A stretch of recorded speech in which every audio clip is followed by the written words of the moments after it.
सभी बच्चे ध्यान दें। आज हम ओम के नियम के बारे में अध्ययन करेंगे।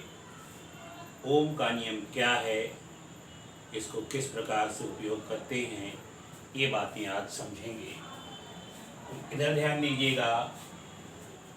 सन 1826 में जॉर्ज साइमन ओम नाम के एक साइंटिस्ट ने किसी चालक के सिरों के मध्य आरोपित विभवांतर तथा उसमें प्रवाहित धारा के बारे में जानकारी दी थी।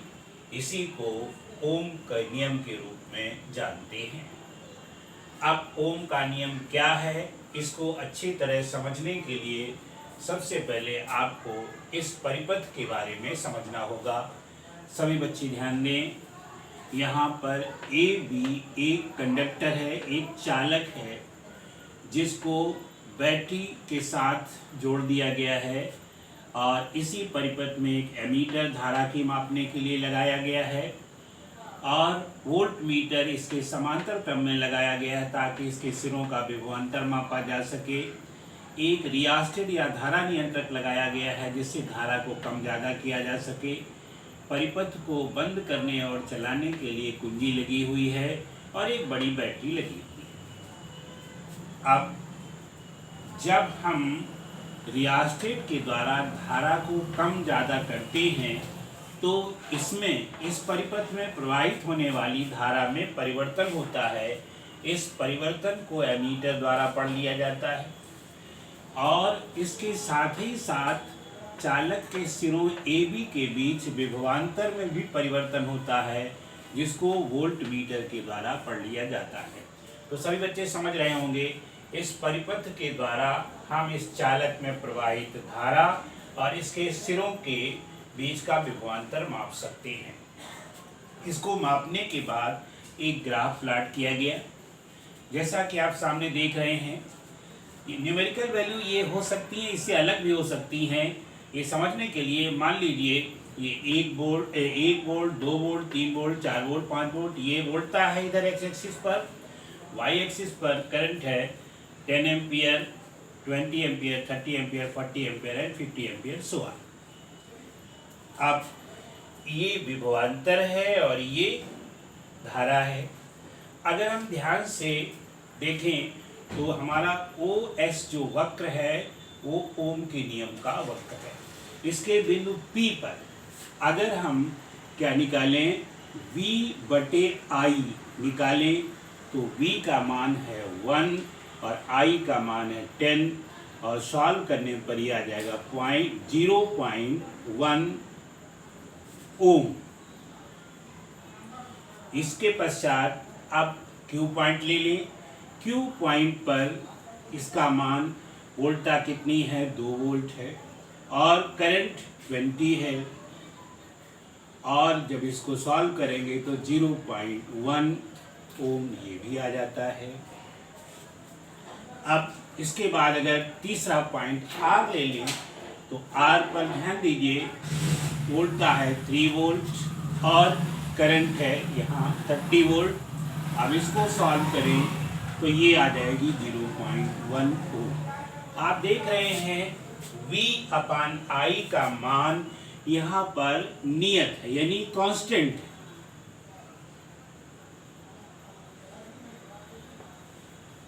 यही ओम का नियम है, यही चीज आपको पढ़नी है कि किसी चालक के सिरों के मध्य आरोपित विभवांतर तथा उसमें प्रवाहित धारा का अनुपात एक नियत राशि होती है। इसी को ओम के नियम से जानते हैं।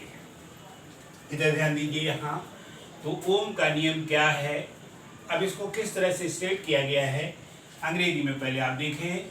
If there is no change in the physical state of a conductor such as temperature then the ratio of the potential difference applied at its ends and the current flowing through it is constant। अब इसको हिंदी में अच्छी तरह से समझ लें। यदि चालक की भौतिक अवस्थाओं में कोई परिवर्तन ना हो, जैसे भौतिक अवस्था क्या है, सच एज टेम्परेचर, यानी टेम्परेचर ना बदले।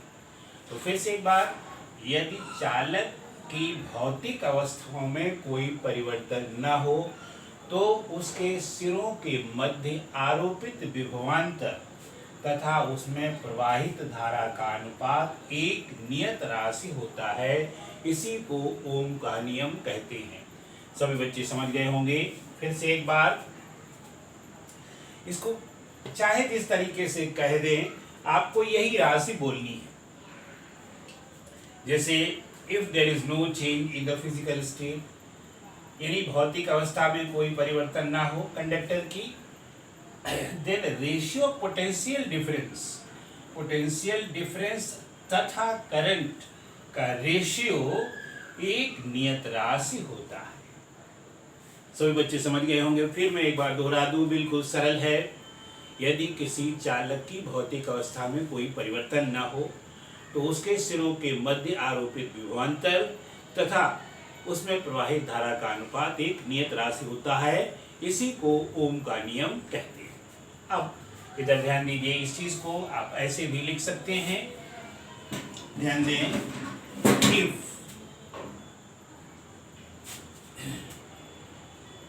Potential difference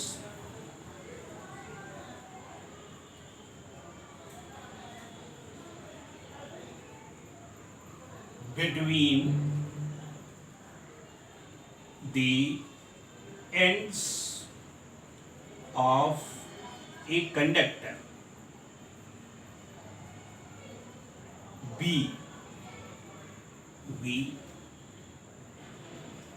and current flowing through it, यानी potential difference between the ends of the conductor B and current flowing through it I, then according to Ohm's law, यानी ओम के नियम से क्या हो जाएगा, V/I is equal to constant, यानी V तथा I का अनुपात, V/I का मतलब रेशियो हो गया, V/I का अनुपात एक नियत राशि होती है। अब यहाँ पर V है, हम जानते हैं, क्या जानते हैं कि V/I is equal to resistance R of the conductor, यानी ये कंडक्टर के रेजिस्टेंस के बराबर होता है। Therefore V/I is equal to R, और यही क्या है, कांस्टेंट। यही ओम का नियम का स्टेटमेंट है और यही उसका एक्सप्रेशन। अब यहाँ खास बात ध्यान देने की ये है कि कभी कभी ये लिखा होता है V/IR, इसको क्रॉस मल्टीप्लाई कर दें तो ये क्या हो सकता है, यहाँ पर ऐसा भी आपको लिखा हुआ मिलेगा V इज इक्वल टू, यानी RV is equal to IR, ऐसे भी लिख सकते हैं।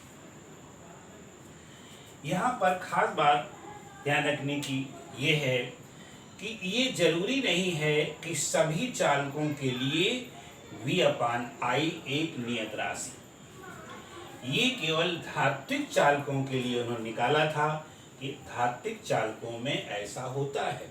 इसके आधार पर ऐसा भी कहा जाता है, यदि किसी चालक का V/I यानी आरोपित विभवांतर तथा धारा का अनुपात एक नियत राशि है तो वह चालक ओमी होता है, यानी वह ओमिक कंडक्टर होता है। सभी बच्चे समझ गए होंगे।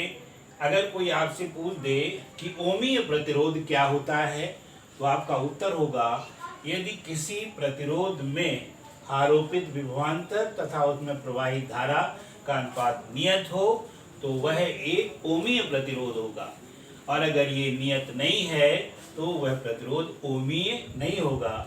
इस तरह से आगे आप पढ़ेंगे। प्रतिरोध भी ओमी भी होते हैं और अनोमी भी होते हैं। जिनमें V और I का अनुपात नियत होगा वो ओमी होंगे, और जिनमें V और I का अनुपात नियत नहीं होगा वो अनओमी होते हैं। तो सभी बच्चे समझ गए होंगे। ओम का नियम बहुत सरल है और उसका एप्लीकेशन और भी सरल है। अगर आपने इसको अच्छी तरह से समझ रखा है तो ओम के नियम में कोई आपको कभी भी कोई दिक्कत नहीं हो सकती है। अब सभी बच्चे इसको समझ करके याद कर डालेंगे।